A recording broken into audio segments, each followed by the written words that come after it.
I'm Betty Swan, and welcome to our show, Wisdom in the Night, where you get help for the tough decisions in your life. Tonight I have a great guest. He is a graphic designer, and his name is Felix Palao. Felix, I'm so grateful for you to be on this show because I think you're going to have a lot to say to people. I think you're going to be able to say things that people identify with. And so let's get started. Thank you for having me, Betty. It's a pleasure to be here. Yeah, you're a great guy. Now, tell me where you grew up. I was born up the block from here, actually, St. Luke's Roosevelt. Now it's known as Mount Sinai West. Oh, yeah, I've seen that when I walked into the studio. Actually, I grew up between Hell's Kitchen, the neighborhood that we're in, and I also grew up in the Bronx, New York. I grew up in the North Bronx at New York City Housing Department, New York City Housing, Parkside Houses.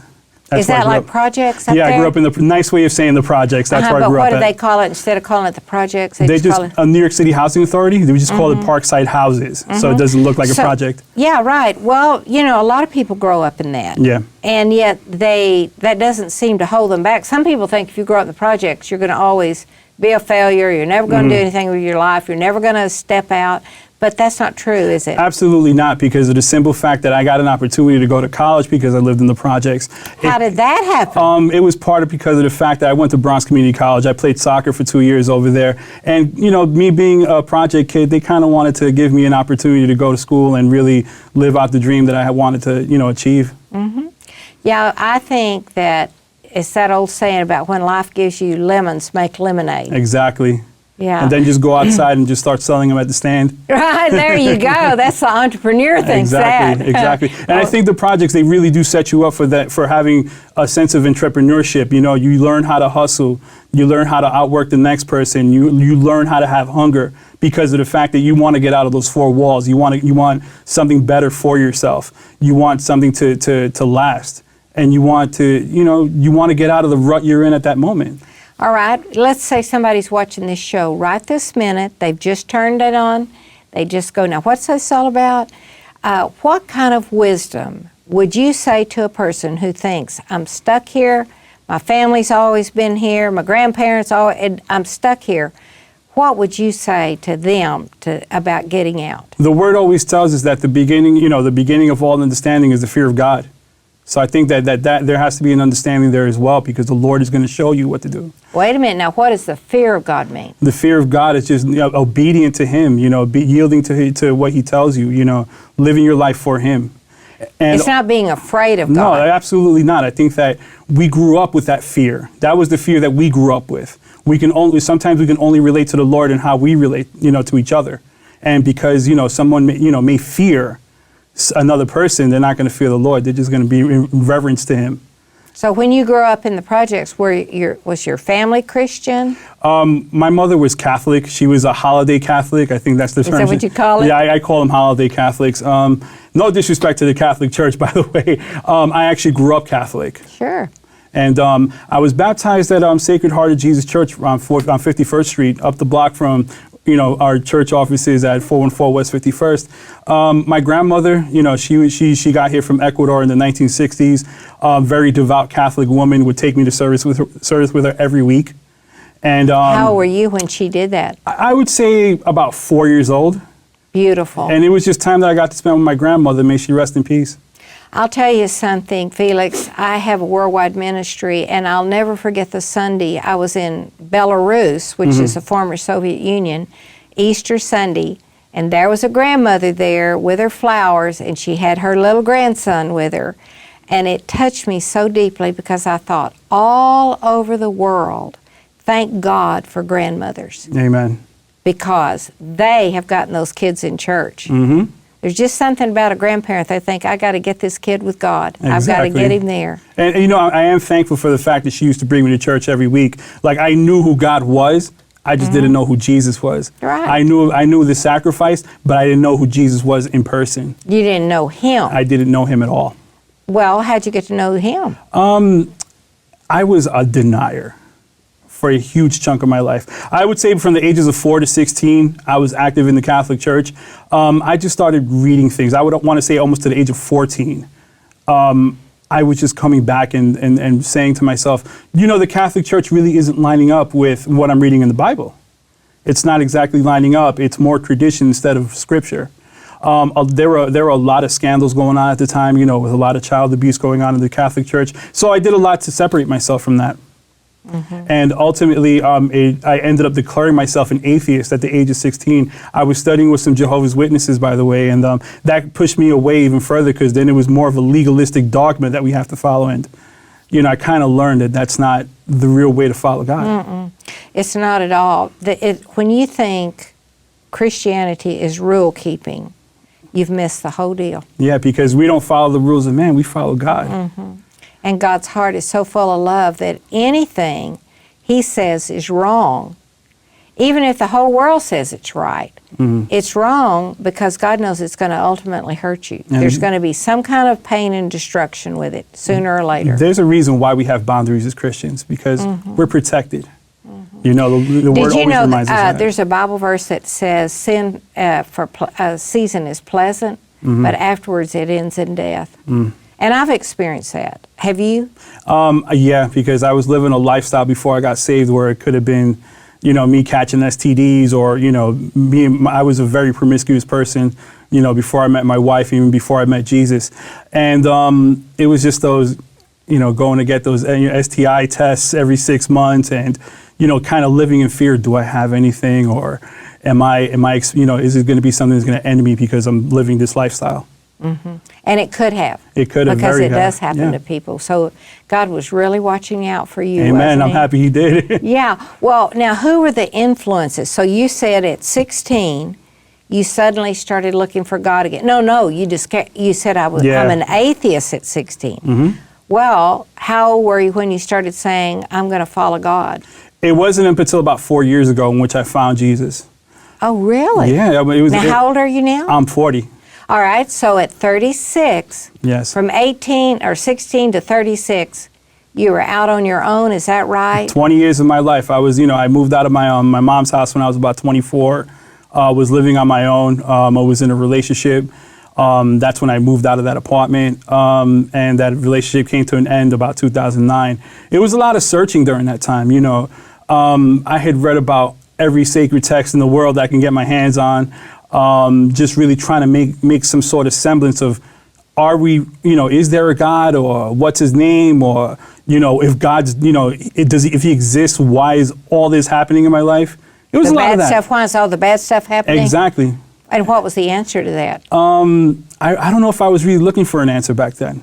But I mean, looking back now, what was the answer? The answer was Jesus, plain and simple. Jesus walking into my life, and that was, to me, was the catalyst for all that. I'd say, in 2012, that's when I met my wife. And she, at that point in her life, she had given her life to the Lord, and she was kind of nudging me. I had already started asking a lot of questions at that point. So, you know, I would ask her. I'd come pick her up from church. I didn't work too far away from here. So, what did you guys discuss this week? Oh, that's pretty interesting. Oh, wow. You know, all these, I'm just peppering her with questions. But not going. Not going. So, in December of 2012, my wife had gotten really sick. You know, and she was in the hospital. She had to get her hemoglobin count back up again. And she was very weak when she left the hospital. She goes and asks me, I want to go to church this week. Could you kind of sort of help me come to church?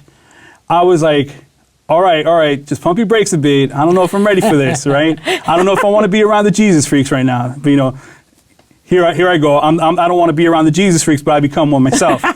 Okay, and it's just the whole thing of where when I walked into the sanctuary, I just felt this inordinate amount of love coming my way. It was like this big 10-foot wave, and it was just I had to acknowledge at that point. You know, I didn't make that commitment. I didn't, you know, answer the altar call that night, but it was an experience where I go from being a skeptic, questioning when I walk into the sanctuary. A half hour later, I find myself asking, all right, God, if you're real, show me who you are. And lo and behold, He showed me who He was. And How did He do that? The first real experience that I had after I had said, God, if you're real, I just felt someone right here touching the shoulder.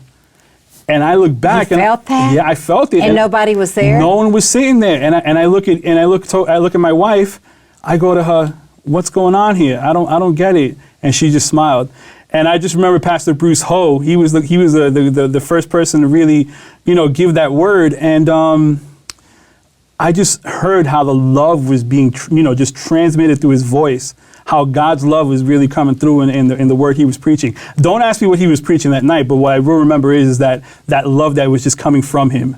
And really, that's what people are looking for. Yeah. You can get a lot of words. And sometimes words are exactly what you need. Mm-hmm. But a lot of the time, it's that you need to feel that love. Exactly. I felt that way. I was a skeptic, and I was scornful, and I just thought I was so smart and so sharp, and I knew more than they knew, and they just were uneducated or something. I don't know what I thought. It was a bad attitude. But when I couldn't deny that love. Yeah. I think that we go through our life and we start asking ourselves, why are we not loved? People have been rejected their entire life. They don't know what true love is. Now, before I came to the Lord, I was already being given ministry. I was already I'm given, so many responsibilities inside the church. I had started coming to church and I said, this is what I want, and then I eventually got into the youth ministry with my wife. We go up to Lake Champion, and the kids are just having the time of their lives that week.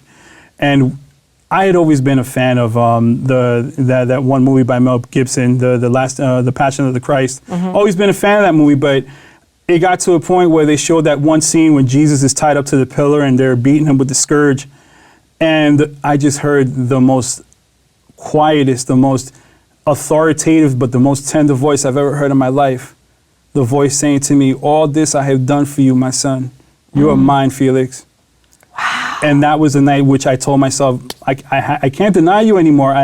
I give my life to you freely. And that was about 4 years ago. I would say, about 4 years ago. I'm coming up to it on July. Yeah, in July is going to be 4 years. So how's your life been since then? It's been a roller coaster. No one lives a perfect life. We know that. And there's been a lot of trials, including employment, including housing, family members. There's just been a lot of trials, but through every trial, you just got to dust off the shield and keep it moving because the Lord is making something better out of you. And you can tell it. Definitely. Mm-hmm. Well, tell me about that T-shirt. Kind of straighten that out and let's see. Humble. Stay humble. Oh, stay humble. Stay humble with 1 Peter 5:6. Yeah, where'd you get that T-shirt? This is actually created by me. Oh, really? The Lord has made me a custodian of something that is so excellent. I've been an artist all my life, so I came before the Lord last summer. I asked him, Lord, so what's next? What do you want me to do? I'm ready to serve again. And he goes, I'm going to give you an answer. And so I start speaking to my one of my cousins. He's a pastor at a church in Washington, D.C. in that area. And he just, we start kicking names around. I always end up talking to him about ideas and stuff. And, I just rested on the verse, Mark 10:44. I love the way the King James says it. Whosoever shall be chiefest of all will be servant of all. And that's where I got it, Servant Brand. Servant Brand yes, ma'am. Is the name of it. Yes, ma'am. And what kind of T-shirts do you make? Is this the only one you make? No, I have a line of about 11 T-shirts right now. I'm now going to start designing towards my spring line. Mm-hmm. This is how I want to reach people who are out in the street, the late night people, the guys out who I see on the street on 9th Avenue, 10th Avenue. This is how I want to reach out to them. I want to make art that is appealing to them, but also has a message. It's kind of duplicitous, but something? This is how I'm going to reach my people in the street. And have you tried it? Yeah, it's just, I have people ask me, hey, where'd you get that T-shirt at? Oh, well, something? Let's get the conversation started. This is the reason why. And every design that I have on the website is going to be reflective of something that I experienced in my walk. I have give me some examples. I have an example. One example would be this one design that says, love one another. The verse says, this is how the world will know my disciples if you love one another. That's one design. And then something that the Lord gave me, he gave me this word called Phileos. Mm-hmm. Brotherly love and how we need brotherly love more than one another. So your T-shirt's going to have Phileos on it? Yeah, I have Phileos. And people ask, what does that mean? Well, that's how you start the conversation. Is that a hamburger? hey, it's just as good as a hamburger. It's brotherly love, So I think that it's more of a tool just to get the conversation started. The Great Commission tells us, go out and disciple the world. Well, some people, may be a bit more introverted than others, and this is just another way to start the conversation about Christ. Now, these guys on 9th and 10th Avenue, who are these guys? Well, growing up and, part of my life in Hell's Kitchen, I just see it all. I'd see, pimps, hustling their prostitutes, or I'd see just drug dealers, peddling what they're peddling. A lot of people of questionable, sexuality, and just, seeing what they're going through in their lives. Why are they going through what they're going through in life? I think that a big part of me has a heart for the people, and not just judging people, but really finding out why they're in the situations they're in. Do those people ever just talk to you about their life and see what you have to say? And not as recent, because of the fact that I haven't been hanging around Hell's Kitchen as much lately. But in my everyday life, it's a lot of people who just, hey, who's God? Who's Jesus? I'm going through this. Can you pray for me? It's things like that. They'll ask you that? Yeah, I've had people just walk up to me, hey, listen, man, I'm going through something. Can you pray for me? And is it because you had that T-shirt on that they knew to say that? I remember one time that I did that. I had my coat on. I was just walking. I'm walking on Broadway, and some guy just stops me. Hey, can you pray for me? I'm like, well, I don't know you, but of course I'll pray for you. And it's not a problem for me. Now, how did he know to say that to you? I have no idea. Maybe he just saw the Jesus in me. That's what I would guess. Yeah, the Jesus in me just shines bright. I think so. I can see it in your face right now. Thank you. Yeah, and isn't that amazing that you went from an atheist to I went from someone who didn't believe, someone who denied, and when the Lord took me back, He said, "No, you're gonna go hard for me. You're gonna defend me. You're gonna speak for me." And that's what I feel like the Lord's been doing ever since I came out that water. He's just been using me in these great ways. Oh, you're talking about getting baptized. Yes, getting baptized. So you got baptized as an adult, even though you'd probably been baptized as a child in the Catholic Church, yeah, right? of my free will as an adult, yes. So kind of explain that. There's people watching this going, wait, you're a big guy? You're a man's man? How did I fit in the tank? Yeah. Yeah. How did you think that was something important? Well, to me, if I'm going to live a life, I'm going to live it hard, or I'm not going to live it at all. And to me, this is one of the most important, if not the most important decision of my life, was to follow the Lord. So this is my way of identifying with Him dying at the cross. And the old man dies and the new man just came out the water. It's basically me identifying myself with the sacrifice of our Lord and Savior. And so it had a lot of meaning. A lot of meaning, and I did it in front of the youth. Oh, really? I did it right in front of the youth. I had to tell them, listen, this is what giving your life to the Lord is all about. I want you to see this. I want you to experience it. Now, are you still working with those youth now? There was a season where I wasn't working with the youth. Now I'm going to be going back into that ministry, so that's going to be an awesome time. What do you like about working with kids? I always say this to people. If someone had reached out to me, 16, 17 years old, talking to me about Jesus and what Jesus did for me, I probably would not have led the lifestyle that I led from the ages of 16 to 36. If someone had cared enough for me and had poured into me how I want to pour into these young kids, these are kids coming from broken homes. These are kids coming from poverty. These are kids who just want to, are confused sexually. A lot of kids who want to really have these big dreams that they want to achieve. And, I feel like the Lord uses me to just help them achieve their dream. Okay, now I think you need to go into that, because I think there's some people watching right now. There's people that want to help people do that, and then there's people watching this show going, man, how do you do it? just by doing it. Our faith is activated by action.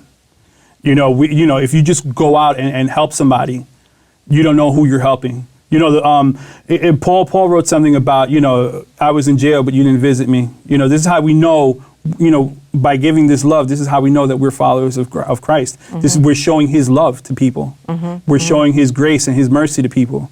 And I think that if you just want to help, you got Google, you got the phone book, you can find out places where you can go help. That, you not being able to do one help, if you just think you're one person, that's not a valid excuse. You're here to help. Yeah. Okay, now I want to go back about your wife. Now, she was already a believer. Yes. And then she had a big influence on you. Well, how'd you meet her? We met on a dating website, actually. Yeah? Yeah, it was a dating website. We both had a profile on it.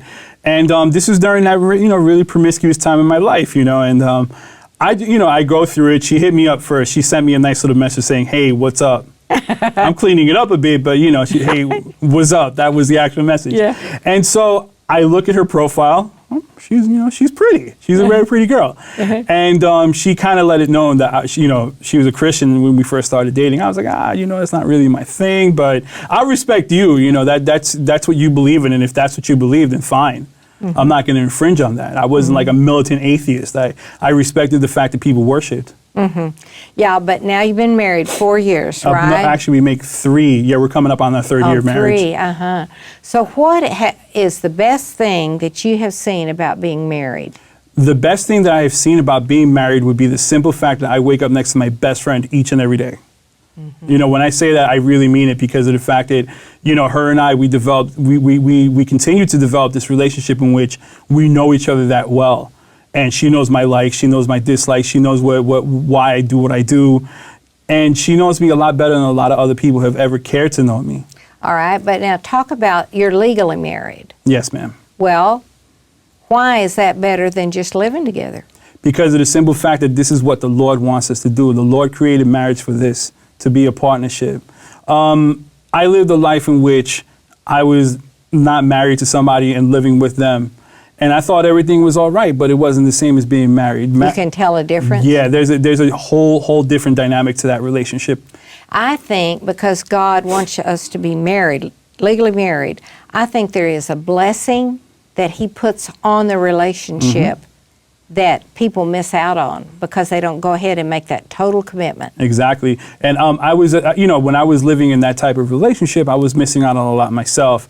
It wasn't so much a monetary thing, but it was more, that dynamic something was just missing. I was just there. You could feel it? Exactly. I could definitely feel it. It wasn't the same as, you can call someone wifey or something like that, but it's not the same as calling them your wife, of having not so much the obligation, but entering a covenant to care for somebody else. That's a very big thing.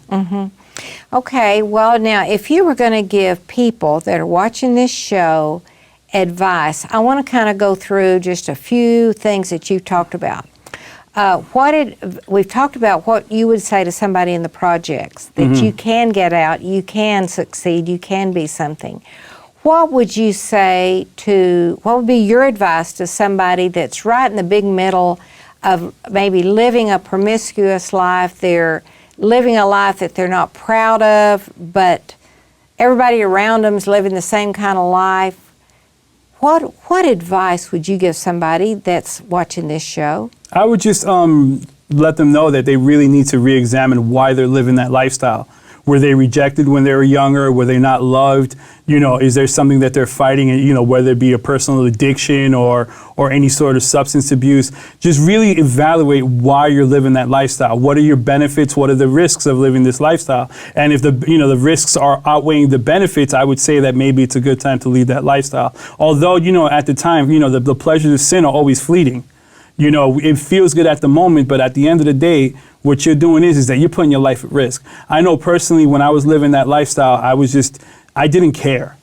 I didn't have any regard for women. I didn't respect women. I didn't, it wasn't anything that glorified God the way I do now. It was very much like no regard for women whatsoever, basically. Now, why didn't you have a regard for women? I had been hurt by women my entire life. Okay, see, that's real important. Yeah. When I'm talking about the challenges and what you've learned and the wisdom you can share, kind of elaborate on that a little bit. Basically, it was me not treating women the way I would want my mother to be treated, the way I want my sister to be treated. I want those are the two most important ladies in my life. I want those women to be respected. Now you do. Of course, now I do. But you had been hurt, and it turned you against all of that. Yeah, it really did, because I didn't see the value that I do now when it comes to females. Like I only thought that women were good for one thing, which women are not just good for one thing, they're good for everything else that comes with it.